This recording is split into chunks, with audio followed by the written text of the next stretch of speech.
All right, thank you everyone for coming to this super secret underground auction. Our first item for sale is the Ronin Warrior's assassin suit. Yeah, I have a quick question. Does that include the man thong? That's a bit weird, but yes, it does. Cool. $8 billion cash. Sold to the man awkwardly licking his lips.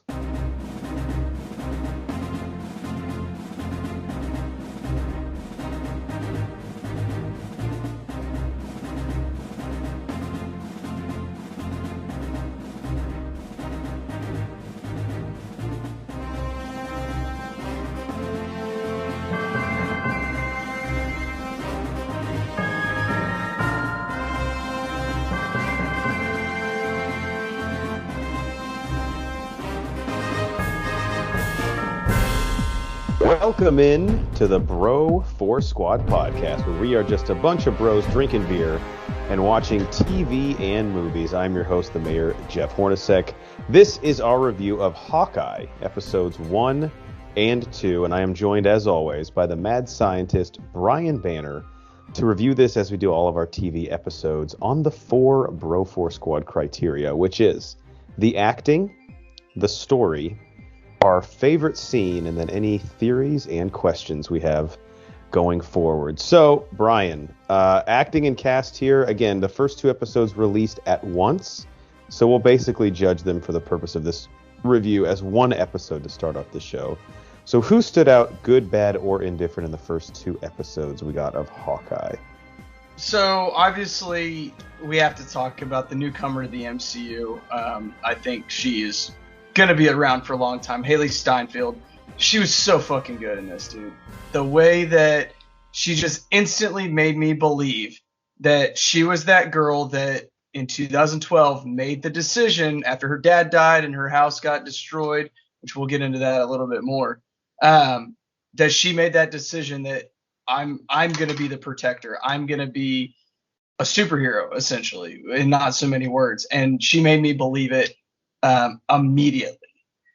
I also love I don't want to call it chemistry because I don't think it's really chemistry, but the relationship, and this may be more in story than anything else, but the relationship that her and Renner are creating and building on screen reminds me so much of what Iron Man and Spider-Man did from Civil War through Endgame. And I'm really excited to explore that. Yeah, I do love the Hawkeye dynamic because he's a character who, like, I think one of the cool things about him is he's always kind of like not been interested in being an Avenger, but he's just been needed in a lot of weird ways. Like in Age of Ultron, you could tell he just doesn't really He was want the to do heart. it. He really was, but he was like their connection to the real world. And Haley Steinfeld, I've always kind of been a closet fan of. Obviously, I think the world first met her in True Grit, and I like her a lot in the Pitch Perfect movies. I liked her in Bumblebee. She was in, I can't remember the name of the movie, but it was a movie with Woody Harrelson that I really liked. And I think she's like kind of fits the Kate Bishop role perfectly. She's walking that fine line between like clearly being a fangirl of Hawkeye, but it's not coming across like so pathetic and over the top to where you're like, okay, like really.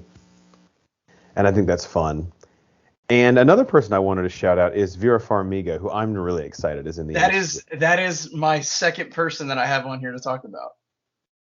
So the character of Eleanor Bishop, I think we'll get way more into in probably the next couple episodes of reviews. I do have a theory about her, which again isn't going to be like totally out of left field, but I think there are going to be a lot of layers to her character, and I think she took this role, I would imagine the way Marvel pitched it to her, based on sort of the jumping off point of this show, is she's like, oh, that's a really interesting thing we haven't really seen in the MCU before. So I'm just excited to see what happens with her character because she is just so good at playing like the reserved yet very in charge and in control person. And I think that's really what we're going to get even more of with Eleanor.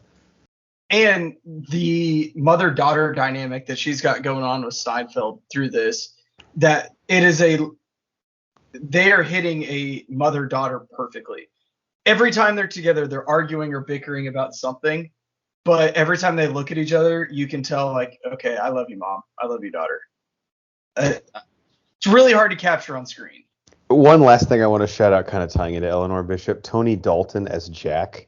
the soon-to-be stepfather of Kate Bishop, is doing a great job of being an asshole, but also an asshole that I want to see more of on screen. Yeah. Ever since Jackson, I'm like, let Jack talk. Jack's uncle, Armand, who obviously, spoilers, passed away in this episode. Worst actor in the history of the MCU. Yeah, I was very confused by what he was doing. I was like, this is bad, right? And the more I watched, I was like, no, I'm pretty sure this is bad. Now, just to be clear, when you say worst actor of the MCU, we're not counting Theo Rossi as Shades from Luke Cage, right? That's technically not the MCU anymore. Okay, I just wanted to make sure, because I would have had to defend wouldn't be the right word. Argue for him being the worst. Yeah. All right, you ready to move on to story? Let's do it. All right, so kind of summarizing the 2 episodes we got here, which are titled Never Meet Your Heroes, which is a great title for episode 1, and then Hide and Seek, which is episode 2. So essentially, we meet Kate Bishop, who believes her soon-to-be stepdad and her mother might be entangled in some underground criminal activity, and she comes into possession of the Ronin suit, of course worn by Clint Barton as Hawkeye in Avengers Endgame, which causes Clint to jump back into action to clear his name. And then episode 2 ends with the tracksuit mafia having tracked down Kate and Clint purposely getting captured as a result. And they are both held hostage, and the episode ends with a shot of Echo, who, you know, we can get into her now or obviously later when we have more detail. But that's really what we got in the first 2 episodes. I think I texted you and Nate Thurman about this. I think the thing I like about this show is it's going to be low stakes, which coming off of Loki and heading into Spider-Man, I kind of need like let me take a breath. Let's have sort of what was great about the Netflix shows, where it's like just takes place in a small corner of the universe, and it's a fun, character-driven, yet still interesting and dynamic series that isn't about the world ending or the multiverse splitting in half. Yeah. Let's bring it back down to the neighborhood level a little bit if we can. Yeah, which I think they did a good job of establishing here. So what did you think of the story? Or really, it was more just set up for the first 2 episodes, and I think Marvel realized that they've done it before, obviously with WandaVision, but releasing 2 episodes at once to start a show, I think is usually a pretty good idea. And I think they're starting to film these episodes with that in the back of their mind as well. Yeah, I think if you watch these back to back, you don't realize that they're 2 episodes. They literally feed right into each other, like zero break. And I think that's a strength, especially when you're introducing a new character and you have to establish how that new character is going to interact with the old character while establishing a protagonist or antagonist, the bad guys, whichever one that is. The ants, yeah. Yeah, the ants. And I really liked how quickly they got into it. It kind of seems like all of the MCU shows are exploring the aftermath of and the consequences of what happened from Infinity War and Endgame. And I think that is where these shows need to stay. Obviously, with the MCU going into multiple universes and doing some crazy shit, these need to stay very, very grounded. Like you said, low stakes. I think all things considered, really, even Falcon and Winter Soldier, pretty low stakes, all things considered. Yeah. So I'm really, really liking that. I'm also really digging the kind of thread of Hawkeye never having dealt with the fame of being a superhero, and him kind of getting introduced to that world and him trying to navigate it while he's still grieving Nat, and he's making up for lost time with his family, and now he's having to wrestle with these old demons and enemies that he made while he was Ronin. Just so much revolving around him, and yet it's still so simple. It's interesting that you bring that up too, because like he's really the only Avenger that ever would have dealt with that. Like Tony is a celebrity, but he would really never be caught dead like at just like a normal, he always has his handlers, or he's living the celebrity lifestyle. Yeah. Nat obviously was not interested in that ever and worked for S.H.I.E.L.D. the majority of the time. Steve Rogers was just basically essentially a soldier. Thor's a god, and Banner was just basically like a recluse. So yeah. Clint Barton is the one you would see at like a Waffle House. For sure. Yeah. And if Thor was in town, obviously. Right, Thor would be there because they have that all you can eat for $24.99, which he would absolutely bankrupt a He would Waffle. destroy Waffle House. Anything else? You want to go to best scene? Let's go to best scene. Let's keep moving.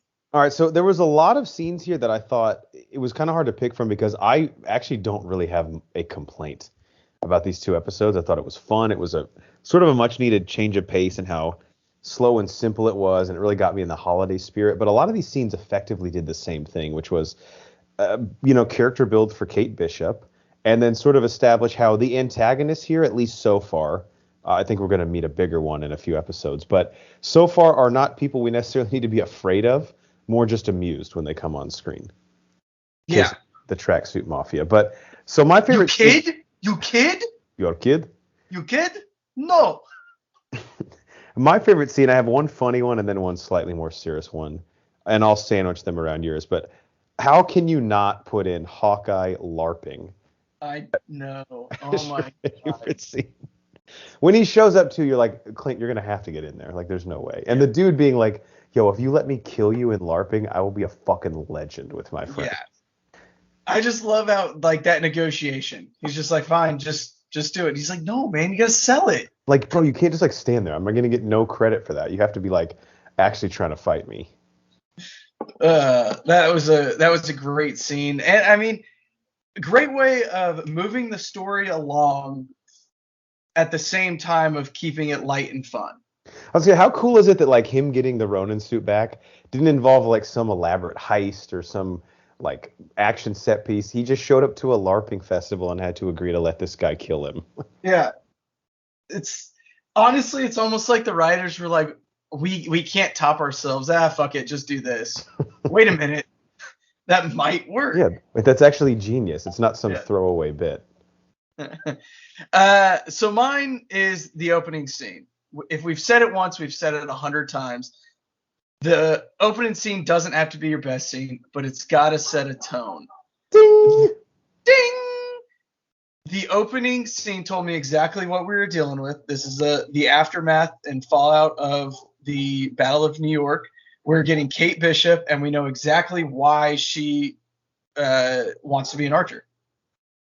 I also think incredibly cool that the shot where Hawkeye shoots one of the Chitauri like flying wave runners is really just like supposed from the opposite angle, because that is an actual shot from Avengers. Right.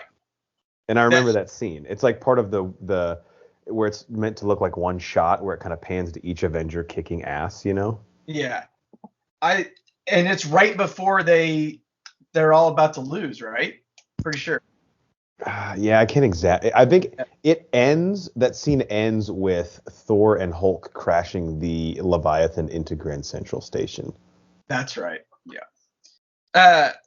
But again, just so creative of saying, hey, look, we're back in New York.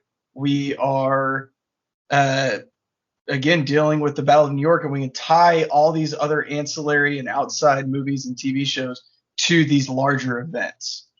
And just use footage from the actual movie was really, really cool. Yeah. I was hoping when it started that you could it was like during the day, and they specifically made a point it was 2012. Yeah. I was like, is this going to be when right as the portal opens? Because I'm always interested. I mean, obviously the snap is massive, but for a long time that was the biggest moment in the MCU, and so to see it from different perspectives in the universe is always fun, I think. Yeah, I agree. One other scene I had just as an honorable mention, in episode 2 when Kate Bishop and Jack fence with one another, and it's sort of like this mental chess game. The tension. Yeah, and both of them like kind of sizing up one another, like clearly none of them like showing their full hand, and both of them pulling their punches. I just thought it was a really interesting scene, and I think it's one that is definitely going to tie in later. Has to. Some capacity. Like it was just, you could tell it was laying groundwork for not only just their relationship, but there's a lot about Jack that obviously we don't know yet. And none of us trust him as far as we can fucking throw him. It isn't very far. Yes. So that was just doing a really good job, I think, of sort of laying or setting up those dominoes, and the show's obviously going to knock them down later. But I always love a good setup, even when it's very obvious what it is. I think it's a fun little cat and mouse we get to play with the show right now. Yeah. All right, ending with theories and questions. I have the most obvious theory of all time, which I'm almost embarrassed to even say it. It's so going to happen and has basically been confirmed online. Kingpin is going to be in this show, and I believe he will be played by Vincent D'Onofrio, which is, again, not some crazy prediction. What say you about that? I hope that happens. D'Onofrio is fantastic as Kingpin. Hopefully he plays it the same way. I think it will be like not the same character, if that makes sense, but sort of like what they're going to do with Matt Murdock, who I actually also think is showing up in this, and Spider-Man No Way Home. They just liked the casting so much, they're just going to bring them back. I think I'm fine with that. I'm excited. D'Onofrio's awesome. Kingpin coming in, pretty cool. Let's go. I mean, with Echo showing up, you kind of have to. I mean, there has to be some sort of tie-in there, right? I mean, if it's at all like the comics, then yeah. Yeah. All right, I got a few more, but I'll let you go. We can just go round robin. What do you got? All right. First thing, this is kind of a half thought, but Hawkeye kind of losing his hearing. They've made several like mentions of that and made it very apparent that, hey, he's losing his hearing aids, this and that. Are they going to do something similar to him losing his eyesight? Yeah, an Old Man Logan. That's what I was thinking. I mean, it has to, right? I don't know. Yeah, I mean, it's going to come into play somewhere down the line. Correct. It has to serve some purpose. So why not do like their best riff on Old Man Logan that they can possibly do, which would be that, since he's not going blind, so we'll go deaf. Yeah. All right. What's your next one? I have a question. So Yelena Belova, played by Florence Pugh, is going to be in this series for at least 2 episodes. What do you think her involvement will be? So I don't know that she's necessarily going to be hunting Clint, but I think she's going to definitely be seeking some sort of answers from him. Yeah.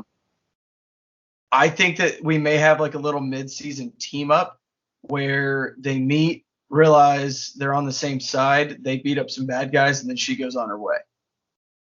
Will Madam Hydra make an appearance, you believe? Yes, 100%. I think Madam Hydra will no doubt make an appearance. I think we're going to slowly start getting more and more of her in all of these. And maybe she's even a big baddie, or they keep her as a big baddie for the shows and do, whoever else is for the movies. I don't know. Yeah, I do agree with that. I think I'm still kind of interested, but not very clear on what Madam Hydra's team she's putting together is, because they're very much anti-heroes as opposed to straight up villains. So I could see them being like now if they add someone like Abomination, then we can start to rule them out as like a team that we would ever root for. Yeah. But I'm still not at that point, because if Yelena's on the team, I'm a big Yelena fan. Yeah, 100%.